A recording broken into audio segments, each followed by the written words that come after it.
How to write great game design documents. At the end of this lesson, you will be able to learn about the following: definition of a game design document, basic elements of a game design document, purpose of game design documents, and best practices for writing game design documents. What is a game design document?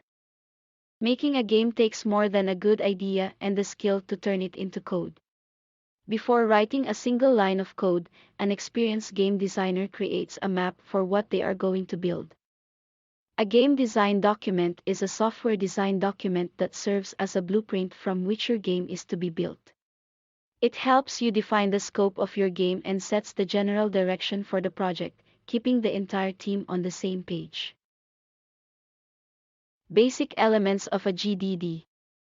The game overview contains the executive summary, a brief description of the theme and setting of the game, and a few bullet points introducing the main features. This is the section that is most likely to be exposed to external stakeholders, so try to include images and visual aids.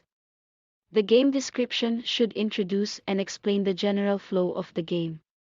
The game elements are the most fluid section of your game design document. It should focus on explaining the key features of your game in detail, including game modes, controls, social features, monetization, and so on.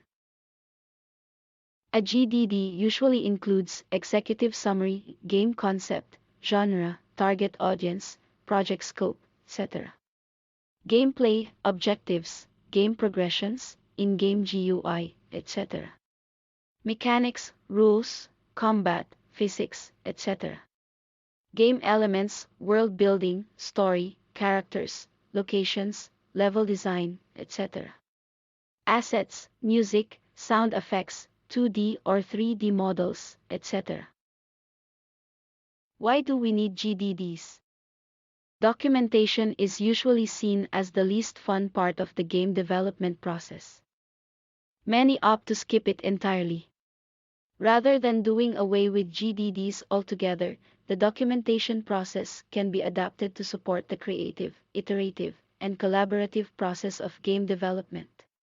Jumping straight into coding without cultivating a game design document is a sure way to end up being hampered by placeholder art, malfunctioning code, and clashing mechanics. Maintaining detailed internal documentation is a must for effective game development process management. How to write a GDD. Rule number 1: start with one concise sentence. A game design document is made up of multiple, detailed sections, and when your head is filled with ideas, it's easy to get lost in it. Before moving on to backgrounds, introductions, and key descriptions, start by putting your idea into a single, clear sentence. As your GDD grows, add more details and refine the concepts. Rule number 2: make it visual. Some concepts may be difficult to put into words. Mind maps and concept art would help you convey your ideas to your team members in a clear and precise way. Visual aids will also allow you to keep your ideas structured as your GDD grows and accumulates details. Rule number 3: keep it collaborative. Unless you are an indie game developer working solo, collaboration with your team and making sure everyone is on the same page is critical.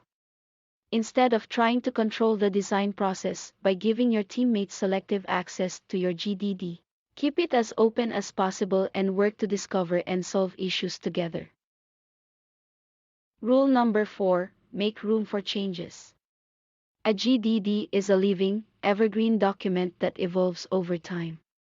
Treating it as a rigid blueprint kills creativity in the team and builds a wall between the ideas and their implementation.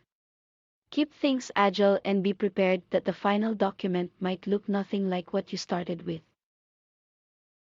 Modern game design documentation process follows these best practices. Keep the game documentation lightweight.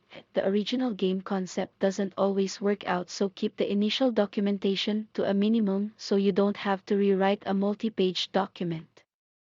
Write the GDD collaboratively. Make your GDD the central hub where your team members discover, discuss, and solve issues together.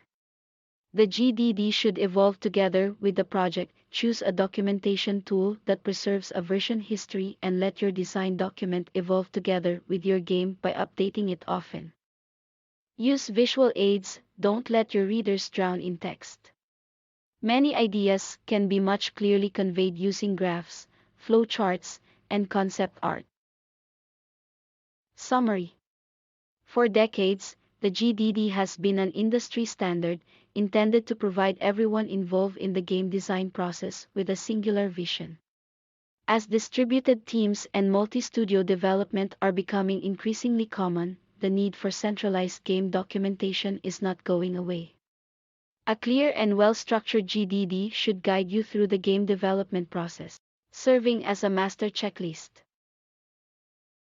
The material used for this lesson was taken from these online sources. Thanks for listening.